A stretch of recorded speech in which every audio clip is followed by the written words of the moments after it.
Sir, the Republicans are trying to blame you for the existence of a small air base at Mena, Arkansas. This base was set up by George Bush and Oliver North and the CIA to help the Iran-Contras, and they brought in plane load after plane load of cocaine there for sale in the United States. And then they took the money and bought weapons and took them back to the Contras, all of which was illegal, as you know, under the Bolin Act. But tell me, did they tell you that this had to be in existence because of national security? Well, let me answer the question. No, they didn't tell me anything about it. They didn't say anything to me about it.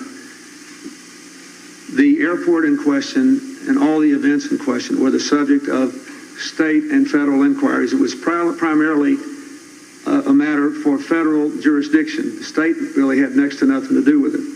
The local prosecutor did conduct an investigation based on what was within the jurisdiction of state law.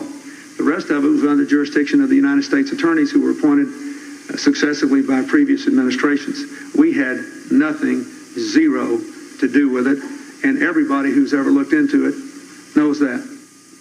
Polk County Prosecutor Charles Blake, the man who initially attempted to investigate the Mena, Arkansas criminal activities, would surely take exception to Mr. Clinton's assertion that, quote, the local prosecutor did conduct an investigation based on what was within the jurisdiction of the state law, end quote.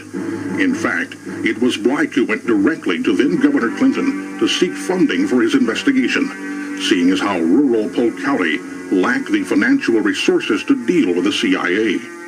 When it became apparent that nothing was going to be done on the federal level, that's when I began more actively pursuing it.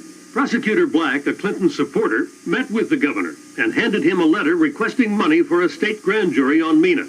His response to me was that he would get a man, something to the effect that he would get a man on it and would get word back to me. And I never heard back. Years later, Clinton said he offered $25,000 to Prosecutor Black's boss to fund a grand jury.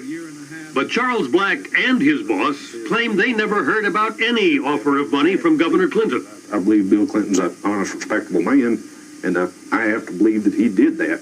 But the fact is, I never got that word myself.